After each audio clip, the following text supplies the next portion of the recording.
प्रिय छात्र छात्राओं, हिंदी क्लास में आप लोगों का स्वागत है।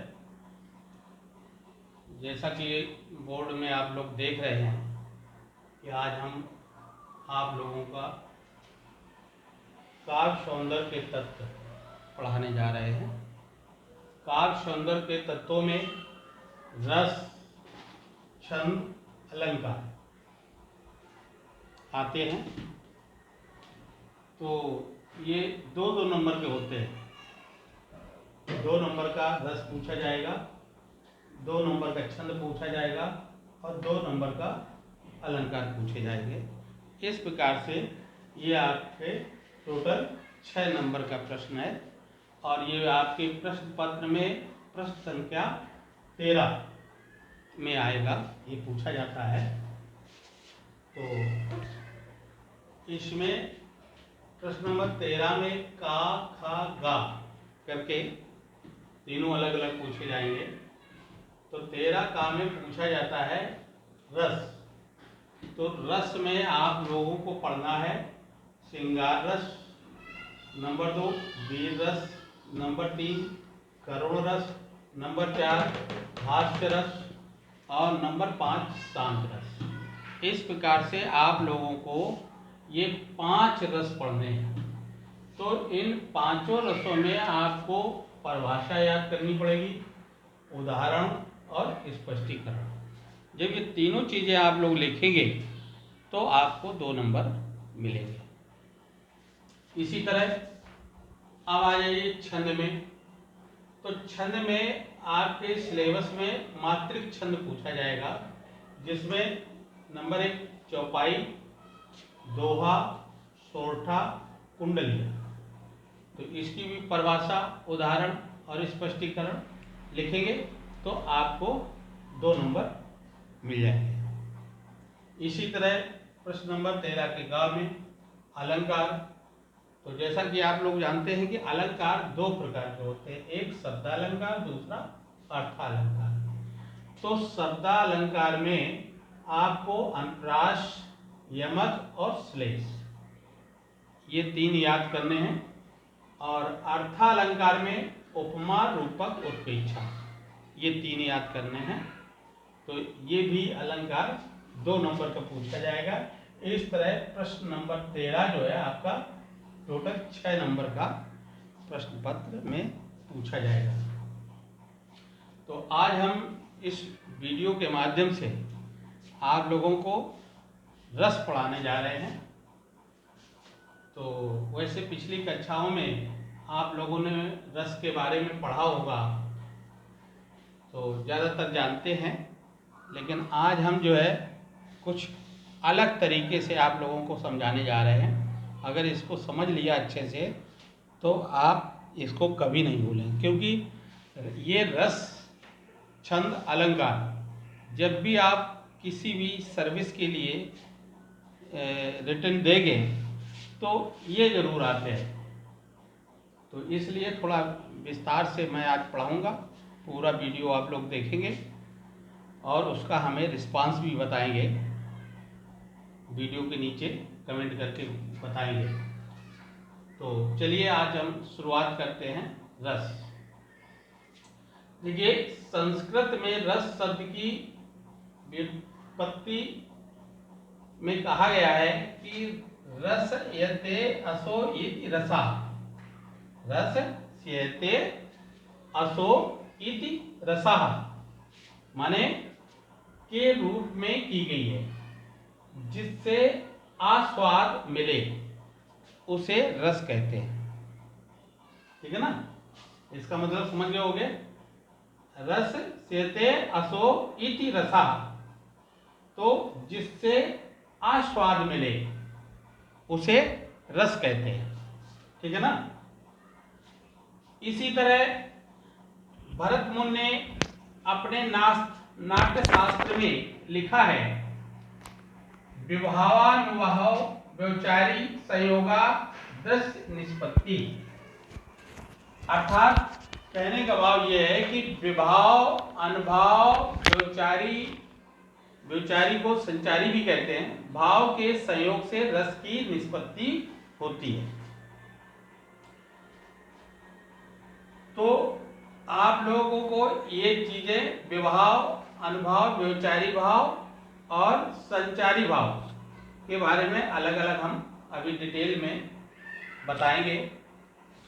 तो सबसे पहले आपको ये ध्यान रखना है, इसमें ये देखना है कि वैसे साधारण तरीके से अगर देखा जाए, जो आप लोगों ने अभी पढ़ा, रस शेते असो इति रसा, माने जिससे आस्वाद मिले उसे रस कहते हैं।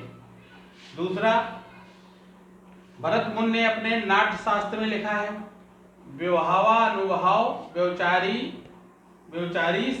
संयोगः दृश्य निष्पत्ति, माने विभाव, अनुभाव, व्यभिचारी, संचारी भाव के संयोग से रस की निष्पत्ति होती है। माने कहने का भाव ये है कि किसी काव्य को पढ़ने से, किसी नाटक को देखने से हृदय में जो आनंद की अलौकिक उत्पत्ति होती है उसे रस कहते हैं। तो अब हम आप लोगों को बताएंगे कि रस, काव्य में जो है रस का वही स्थान होता है जो इस शरीर में आत्मा का होता है, क्योंकि आत्मा के बगैर ये शरीर बेकार है। ठीक इसी तरह काव्य के बिना, रस के बिना काव्य भी अधूरा है। तो आइए अब बात करते हैं रस के तत्व, रस के तत्व या अंग या अवयव। तो इसमें पहला तत्व है, अंग है रस का स्थायी भाव, जिसकी संख्या 9 है। लेकिन रति नामक ये जो स्थायी भाव है, ये उप रस बना हुआ है, भक्ति, वत्सल और भक्ति।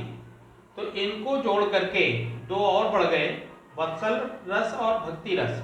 तो कुल मिला के इनकी संख्या हो गई 11। स्थायी भाव की संख्या कितनी हो गई? 11। और विभाव की संख्या 2 है, जिसमें आश्रय और विषय मिल करके ये 4 हो जाएंगे। अनुभाव के अंग 4 हैं और संचारी भाव की संख्या है 33 अंग है, ठीक है ना। तो अब बात करते हैं स्थायी भाव की। तो समझ लीजिए कि स्थायी भाव क्या होता है। तो ये आपके मैंने स्थायी भाव लिख लिए हैं, क्योंकि पहले से इसलिए लिख लेता हूँ ताकि ये वीडियो छोटा बने, क्योंकि लिखने में बहुत समय लगता है। तो इसलिए हमें पहले से लिखना पड़ता है ताकि वीडियो छोटा बने। तो देखिए, ये श्रृंगार रस का स्थायी भाव रति है, हास्य रस का हास्य, करुण का शोक, रौद्र का क्रोध, वीर का उत्साह, भयानक का भय, विभत्स का जुगुप्सा और अद्भुत का विस्मय, शांत का निर्वेद, वत्सल का वात्सल्य, भक्ति रस माने भगवत भक्ति, रति भगवान पर प्रेम। तो इस प्रकार से आपके स्थायी भाव की संख्या कितनी हो गई? 11। ये स्थायी भाव कितने हैं? 11। तो यहाँ पर भी 11 स्थायी भाव की संख्या है। अब इनको अच्छे से समझ लीजिए कि इन 11 स्थायी भाव का मतलब क्या है। तो जैसा कि मैंने अभी आप लोगों को बताया कि स्थायी भावों की संख्या टोटल 11 हुई। तो अब इसमें हम आप लोगों को बताएंगे कि इनका मतलब क्या है।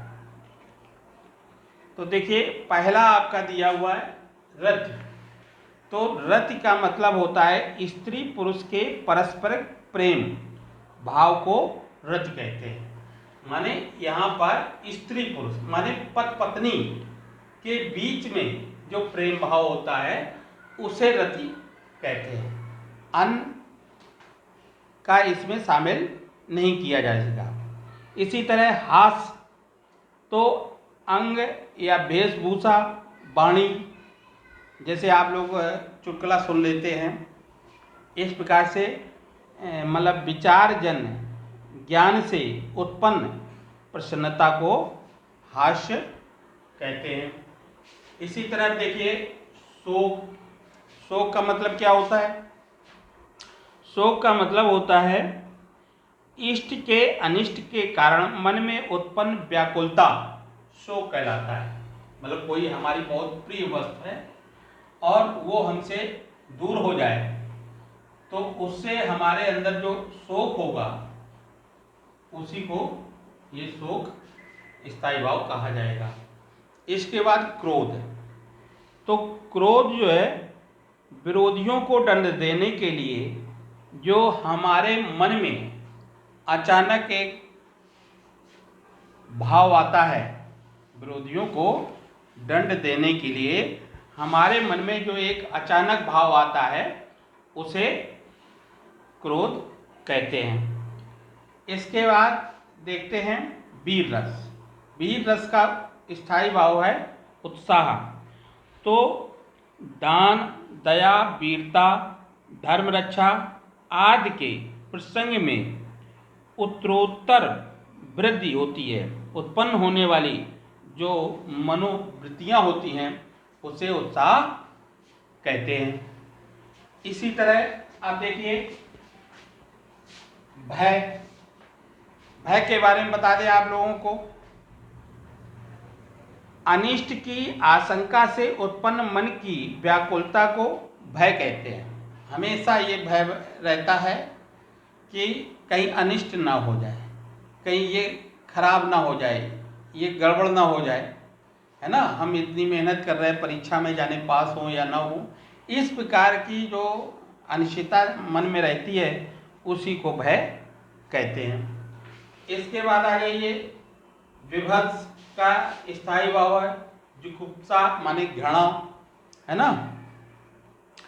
तो आग्रह वस्तुओं के प्रति मन में उत्पन्न घृणित भाव को जुगुप्सा कहते हैं। माने जो वस्तुएं मतलब हमारे लिए उपयोगी नहीं है, हमारे लिए बेकार हैं, माने जिसे हम ले नहीं सकते, स्वीकार नहीं कर सकते हैं, उन वस्तुओं के प्रति मन में उत्पन्न जो हमारे अंदर भाव आता है उसे हम घृणा या जुगुप्सा कहते हैं।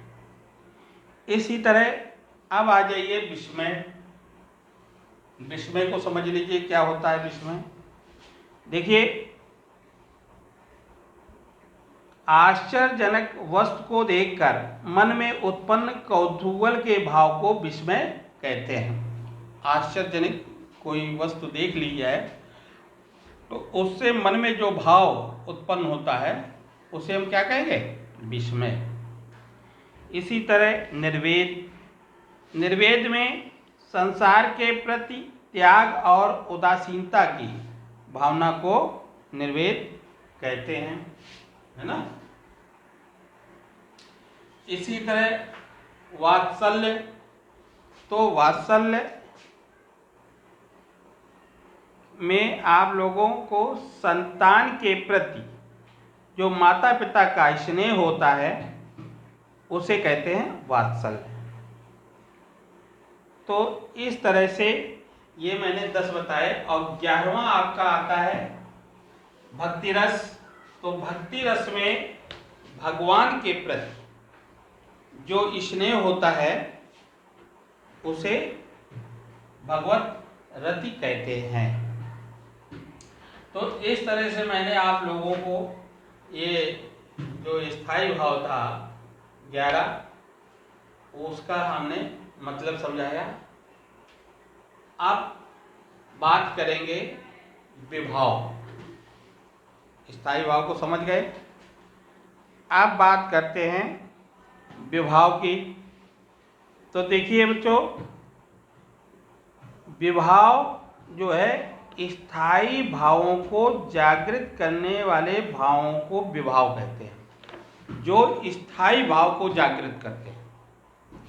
इनको स्थायी भाव को, ये जो आपके 11 स्थायी भाव हैं, तो ये कौन जागृत करता है? विभाव। यही जागृत करता है इनको, स्थायी भाव को। तो स्थायी भाव को जागृत करने वाले भावों को क्या कहते हैं? विभाव कहते हैं। ठीक है ना? तो जैसे आप लोगों को एक, जैसे मन में जैसे शत्रु को देखकर क्रोध का भाव उत्पन्न होता है, तो यहाँ शत्रु विभाव है। ठीक है ना? जैसे शत्रु को देखा और शत्रु को देख करके मन में क्रोध आया, तो क्रोध जो आया मन में, उसी को स्थायी भाव विभाव कहते हैं। तो विभाव 2 प्रकार का होता है, आलम्बन विभाव और उद्दीपन विभाव। तो आलम्बन विभाव जिसके विषय में स्थायी भाव जागृत हो, जिसके विषय में स्थायी भाव जागृत हो, उसे आलम्बन विभाव कहेंगे। फिर आइए उद्दीपन। उद्दीपन जिससे स्थायी भाव उद्दीप्त हो, उसे उद्दीपन विभाव कहते हैं। अब जरा इसको एक उदाहरण से हम और समझाएं आपको लोगों को, कि जैसे मान लीजिए अभी मैंने बताया था आलम्बन विभाव के बारे में। तो आलम्बन विभाव में मैंने ये बताया जिसके विषय में स्थायी भाव जागृत हो, वो आलम्बन विभाव है।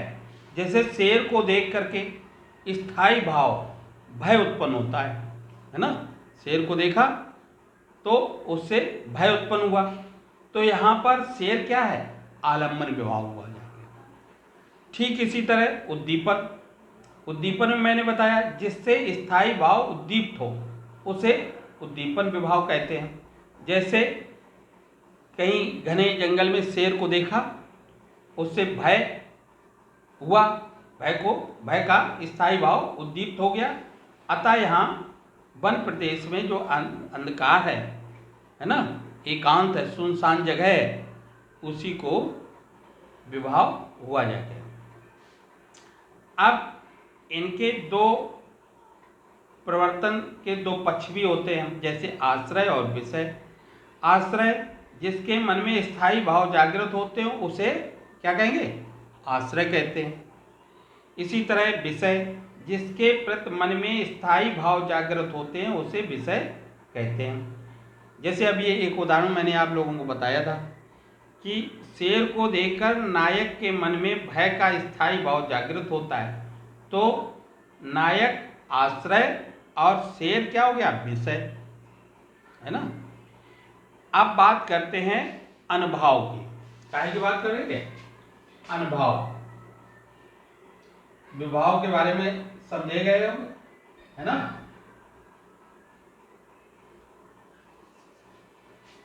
तो अब अनुभव की बात करेंगे। अनुभव स्थायी भाव का अनुभव कराने वाले चेष्टाओं को अनुभव कहते हैं। किसका? स्थायी भाव। स्थायी भाव का अनुभव कराने वाले को अनुभव कहते हैं। इस प्रकार भाव कारण होता है, अनुभव कार्य है। अनुभव क्या है? कार्य है, और स्थायी भाव क्या है? कारण। तो ये 4 प्रकार का होता है। एक कायिक अनुभव, और दूसरा मानसिक, तीसरा आहर्य अनुभव, और सात्विक अनुभव। कायिक अनुभव। कायिक अनुभव का मतलब होता है शारीरिक क्रिया से। किससे? शारीरिक क्रिया से। माने शरीर के अंगों द्वारा की गई चेष्टाओं को कायिक अनुभव कहते हैं। जैसे अभी एक उदाहरण बताया था कि मान लो जंगल में शेर को देखा तो उससे क्या हुआ, भय। तो भय की दशा में भागना, ये क्या है, कायिक अनुभव है ना, क्योंकि ये शरीर के द्वारा भागे गए, मतलब हम तेजी भागे तो शरीर के द्वारा ये क्रिया हुई, तो इसलिए कायिक अनुभव बोला जाएगा। इसी तरह मानसिक अनुभव, मानसिक चेष्टाओं में मानसिक अनुभव कहते हैं, जैसे भय की दशा में चिल्लाना, सहायता के लिए पुकारना, ये क्या है, ये मानसिक अनुभव कहलाता है। इसी तरह अगला आहर अनुभव, वेशभूषा में प्रकट किए जाने वाले भावों को आहार अनुभव कहते हैं।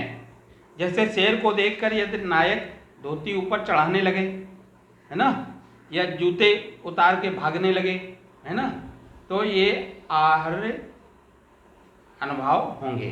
इसके बाद साहित्यिक अनुभव, साहित्यिक अनुभव वे अनुभव होते हैं जो आश्रय के न होते हुए भी सहज रूप से पैदा हो जाते हैं, उसे अयस्थित अनुभव भी कहते हैं। साहित्यिक अनुभव ये इसमें 8 प्रकार होते हैं। कितने प्रकार होते हैं, 8।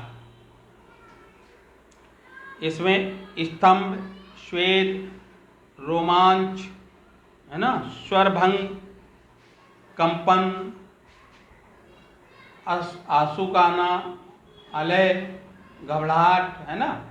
तो इस प्रकार से इनकी संख्या ये 4 प्लस और हो जाएंगे, तो इनकी संख्या 8 हो जाती है। अब बात करते हैं संचारी भाव की। सबको अच्छी तरह अलग अलग समझ लीजिए कि संचारी भाव क्या होता है। तो देखिए, आश्रय के चित्त में उत्पन्न होने वाले अस्थिर मनोविकार को संचारी भाव कहते हैं। आश्रय के चित्त में उत्पन्न होने वाले अस्थिर मनोविकारों का, माने ये जो भाव जागृत होते हैं संचारी भाव, ये क्षणिक होते हैं।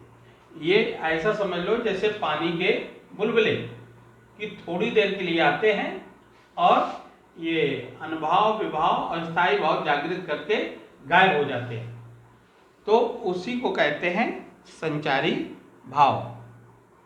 तो ये क्षणिक होते हैं। संचारी भाव स्थायी रूप से अनुकूल सहायक का कार्य करते हैं। ये संचारी भाव एक ही साथ अलग अलग कई स्थायी भावों के साथ संचालन करें, इसीलिए इन्हें व्यवचारी भाव भी कहते हैं। इनकी संख्या 33 है।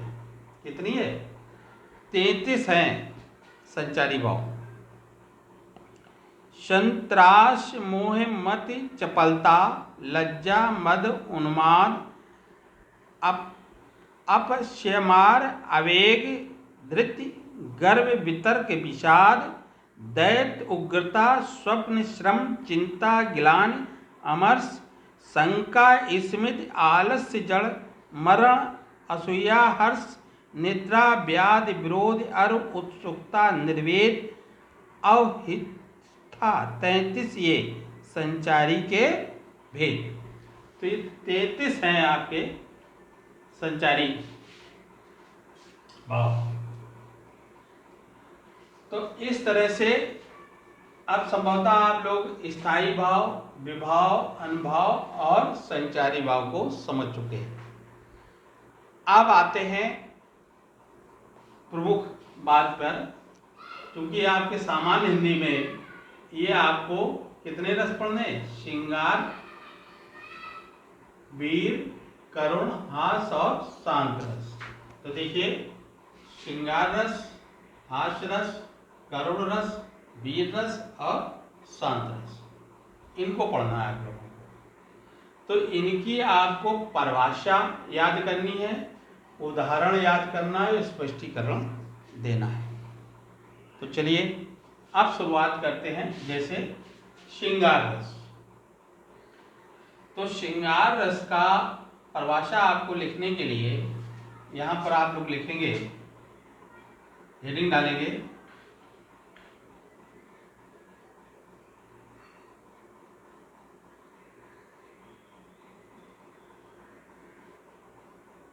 श्रृंगार रस, ठीक है ना। तो इसमें जैसे आपको मालूम है रति स्थाई भाव, तो यहां लिखेंगे रति। तो यहां से शुरुआत करिए। रति नामक स्थाई भाव का विभाव, अनुभाव और संचारी भाव से संयोग होता है तो उसे श्रृंगार रस कहते हैं। क्या कहते हैं? श्रृंगार रस कहते हैं। इसी तरह आपको मान लीजिए हास्य रस की परिभाषा लिखनी हो तो क्या करेंगे? तो बस यहां पर स्थाई भाव को खत्म करेंगे और उसका नाम, ठीक है ना। समझ लीजिए, अगर बहुत सारी परिभाषाएं याद ना करना हो तो इसे आप लोग जो है, जैसे ये हास्य रस आपको लिखना है तो ये दूसरा नंबर है हास्य, है ना। तो इसकी परिभाषा, इसका स्थायी भाव क्या है? हास्य, ठीक है। नामक हास्य नामक स्थायी भाव का विभाव, अनुभाव और संचारी भाव से संयोग होता है उसे क्या कहते हैं? हास्य रस कहते हैं, ठीक है ना। तो इसी तरह आप जो है जितने भी रस हैं आपके, जितने भी रस हैं, सारे रसों की परिभाषा आप बड़े आसानी से लिख सकते हैं, बशर्ते आपको स्थायी भाव याद होना चाहिए। अगर स्थायी भाव याद नहीं है तो आप जो है नहीं लिख सकते, तो स्थायी भाव आपको याद करना पड़ता है। तो चलिए शुरुआत करते हैं श्रृंगार रस। तो ये तो समझ ही गए होंगे, इन सारे रसों की परिभाषा बड़ी आसानी से आप इस ट्रिक के माध्यम से लिख सकते हैं, ठीक है ना। तो अब एक उदाहरण के लिए मैं बता दूं श्रृंगार रस।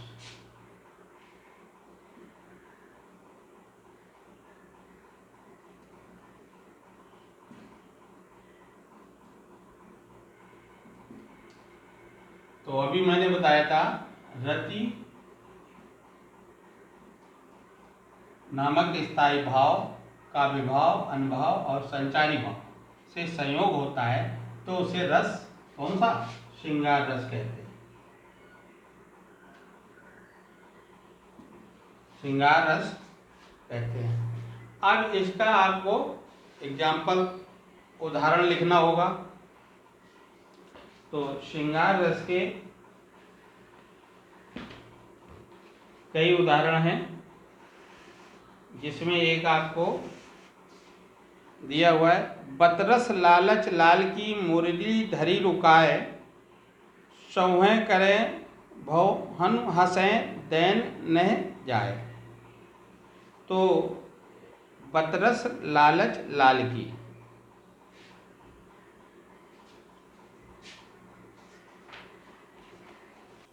हाँ देखिए ये उदाहरण, बतरस लालच लाल की मुरली धरी लुकाए, सोहें करे भवहन हंसे दैन कहे नहीं जाए।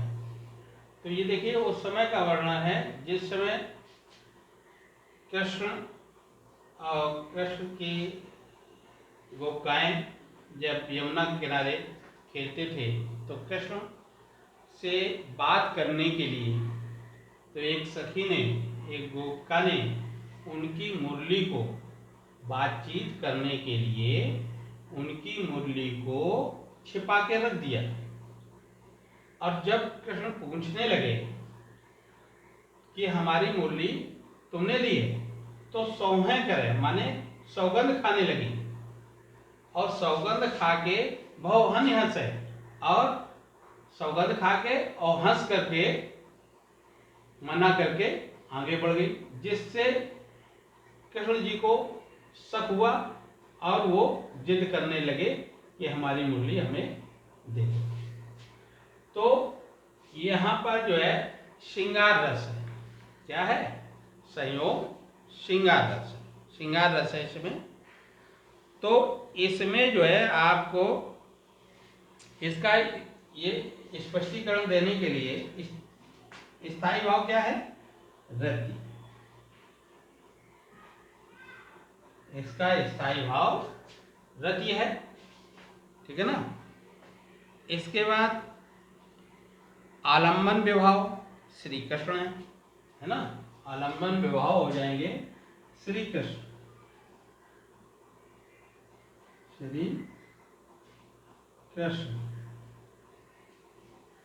अच्छा, इसी तरह उद्दीपन, उद्दीपन विभाव में एकांत प्रदेश, बात का आनंद है ना, एकांत कांत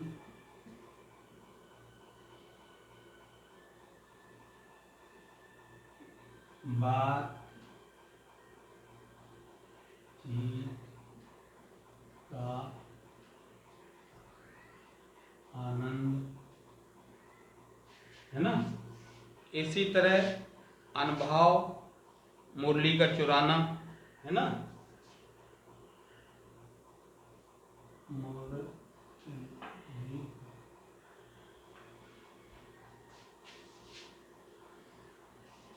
मुरली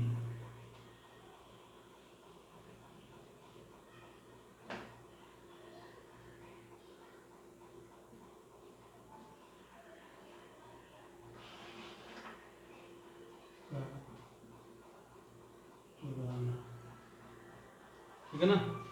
इसी तरह संचारी भाव में आ जाएगा हर्ष, चपलता, आशा है ना, हर्ष, चपलता, आशा। तो जब आप इतना लिखेंगे यहां से लेके और यहां, तो आपको 2 नंबर मिल जाएंगे। इसी में आप लोगों को अन्य उदाहरण दे बताना चाहेंगे। पहले अन्य उदाहरण बताने के पहले ये समझ लो कि श्रृंगार रस 2 प्रकार का होता है।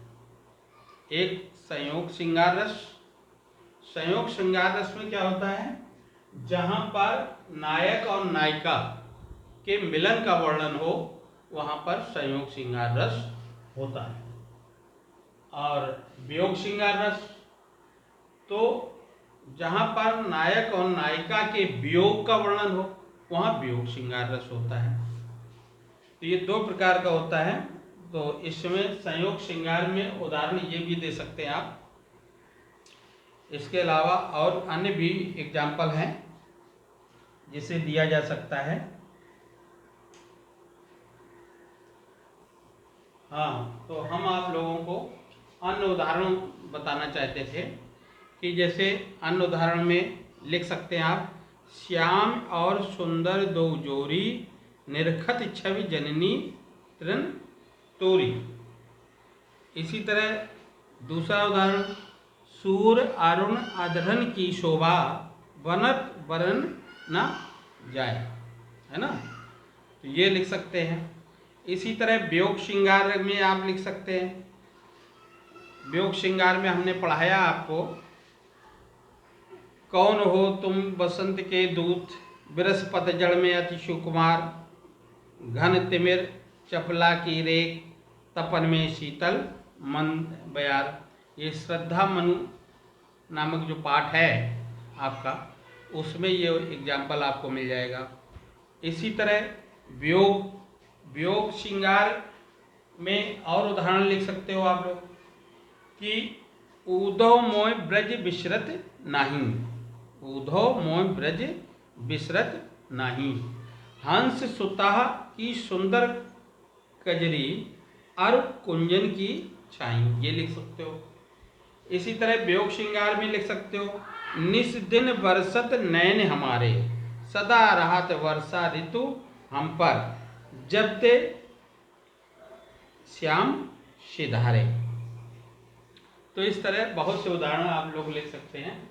अब बात करते हैं हम हास्य रस की। तो हास्य रस में उसी तरह परिभाषा हो जाएगी जैसा कि मैंने बताया था।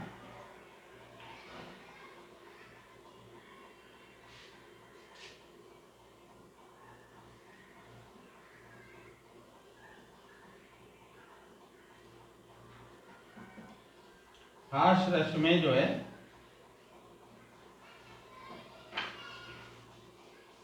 भाव क्या होता है? हास्य। तो वही ट्रिक अपना लेना।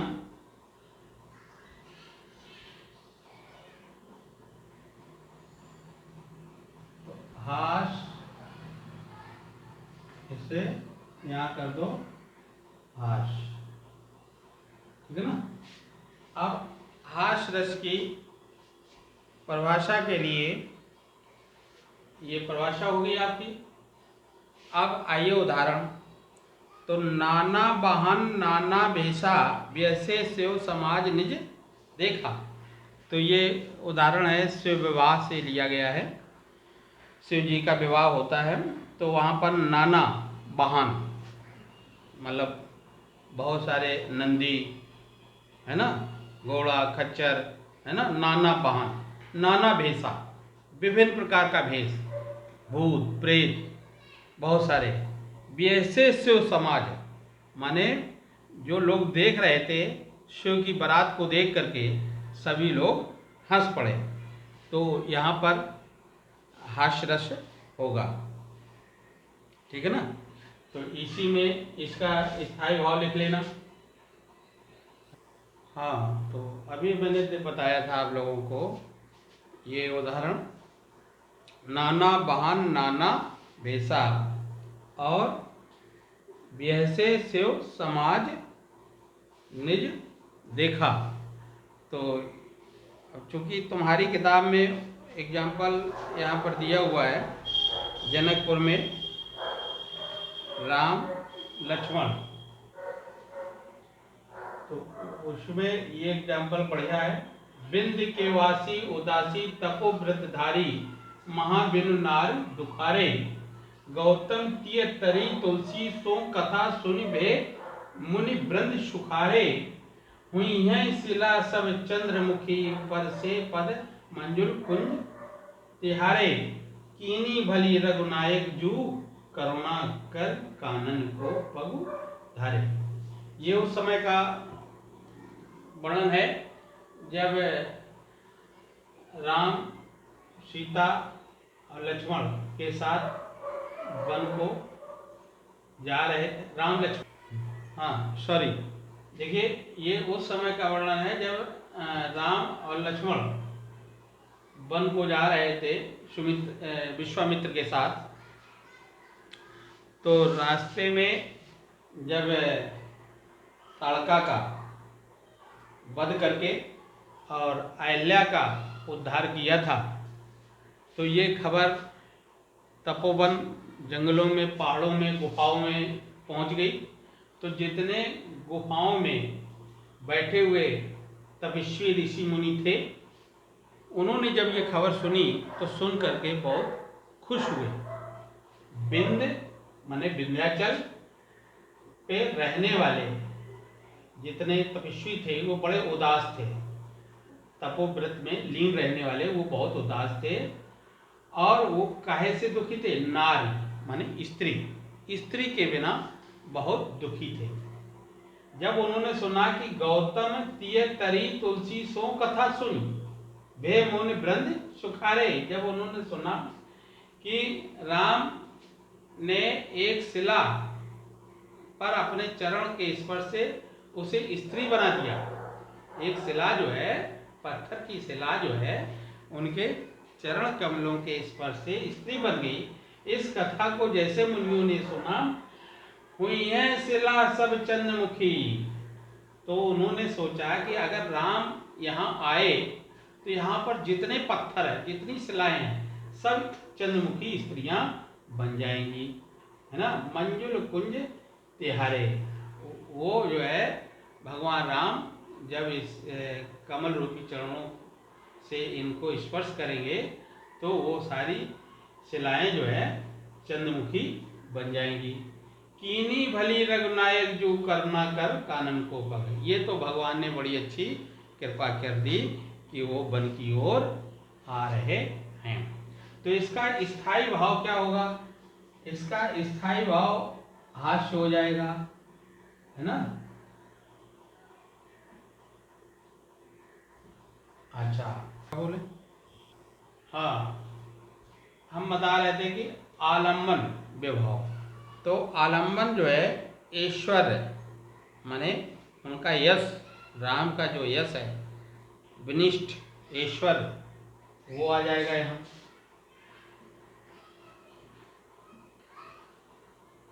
ऐश्वर्य, इसी तरह इसमें उद्दीपन, सौ दाह कर्म, है ना।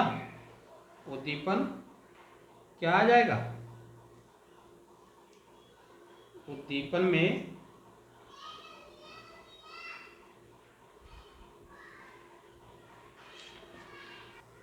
हाँ, आप बताना है उद्दीपन विभाव।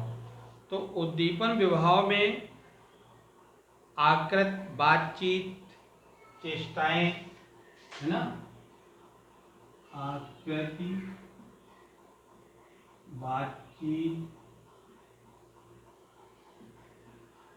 चेष्टाएं, है ना। इसी पर अनुभव, अनुभव के अंतर्गत आ जाता है नेत्रों का, है ना, हंसी का,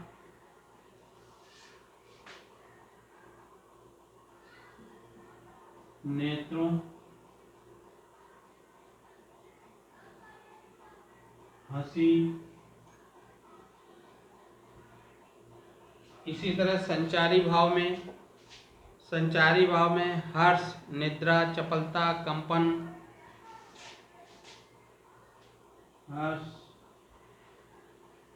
चपलता आदि। इस तरह से जो है ये आपके यहाँ से इस तरह आप लिख देंगे तो आपके दोनों का।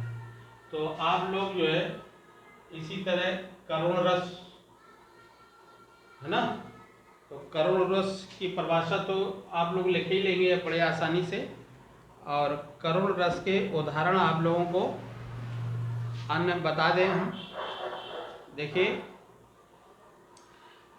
करुण रस का उदाहरण लिख सकते हैं आप, जथा पंख बिन खग अति दीना, मन बिन फन कविवर हीना। इसके बाद मैंने आपको हरिऔध जी का पाठ पढ़ाया है सामान्य हिंदी में, तो उसमें दिया हुआ है कि मैं रो रो के प्रिय ब्रह में बावली हो रही हूँ, जाके मेरी सब दुखा कथा श्याम को तू सुना दे। इसी तरह बहुत पिछली कक्षाओं में आप लोगों ने उदाहरण पढ़ा होगा ये करुण रस का, कि शोक विकल सब रोहें रानी, रूप रास बल तेज बखानी। तो इस तरह से आप लोग जो है ये उदाहरण लिख लेंगे। इसी तरह फिर बात करते हैं वीर रस, तो वीर रस की इसी तरह परिभाषा लिख लेंगे आप लोग, और उदाहरण, तो उदाहरणों में हम कई एक आपको बताए दे रहे हैं, शायद तुम लोगों को याद भी आ जाएगा कि एक उदाहरण आप लोगों ने पढ़ा होगा, मैं सत्य कहता हूँ सके सुकुमार मत जानो मुझे, यमराज से भी युद्ध में प्रस्तुत सदा मानो मुझे, है और की बात क्या गर्व मैं करता नहीं, मामा तथा नेता से समर में डरता नहीं, है ना। इसी तरह एक उदाहरण और याद दिला दें आपको, आप लोगों ने पढ़ा होगा कि चमक उठी सन 57 में वो तलवार पुरानी थी, बुंदेलो हर बोलों के में हमने सुनी कहानी थी, खूब लड़ी मर्दानी वो तो झांसी वाली रानी थी, है ना।